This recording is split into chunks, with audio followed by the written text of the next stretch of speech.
Halo teman-teman, jumpa lagi bersama saya Dharma Eka Jayante dalam Spirit Kuliah dan Bekerja.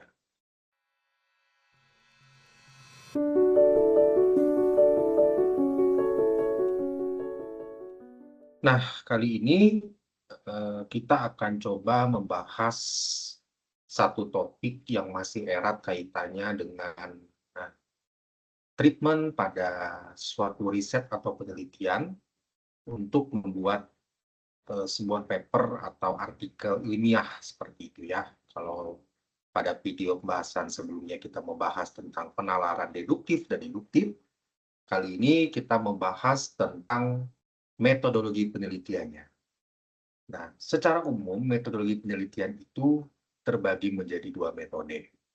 Yang pertama itu adalah metodologi kualitatif, yang kedua itu adalah metodologi kuantitatif. Tapi tidak jarang juga ada penelitian yang menggabungkan kedua metodologi tersebut atau sering disebut dengan mixed methods. Nah, untuk mempersingkat pembahasan kita, saya akan mencoba membuat semacam komparasi sederhana ya. Karena kalau kita bicara metodologi penelitian, ini sebenarnya merupakan bagian yang krusial dalam kita membuat sebuah analisis atau membangun suatu sintesis seperti itu ya. Nah, komparasi sederhananya mungkin sebagai berikut ya teman-teman. Jadi kita punya dua objek pembeda ya. Yang pertama itu adalah tujuan.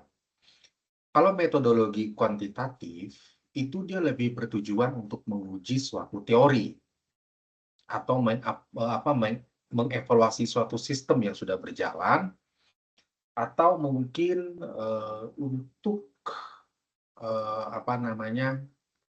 membuat sebuah generalisasi atau untuk mengukur hubungan antar variabel seperti itu ya. Nah, sedangkan kalau untuk metodologi kualitatif itu lebih kepada bagaimana kita memahami fenomena secara mendalam, bagaimana kita apa namanya eh, mengeksplorasi makna seperti itu ya, mempelajari suatu konteks seperti itu.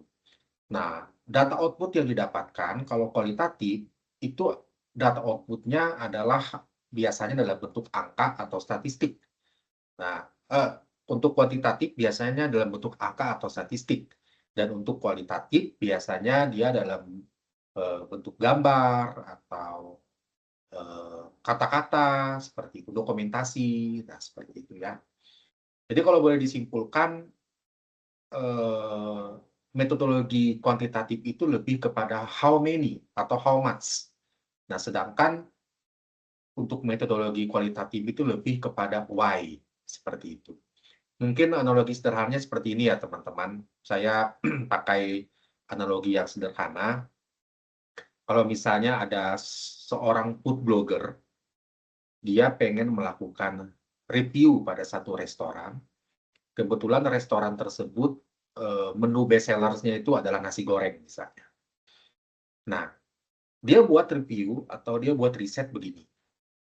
Jadi, dari 100 pengunjung yang berkunjung ke restoran itu dalam satu hari, berapa persen yang memesan nasi goreng? Kemudian, berapa persen dari total yang memesan nasi goreng tadi menghabiskan nasi gorengnya? Nah, kemudian mungkin dia juga bisa tambah riset yang lain, berapa lama set di restoran tersebut memasak nasi goreng. Sehingga dia dapat membuat rating nih. Ternyata nasi goreng di sini pemesannya itu lebih dari 80%.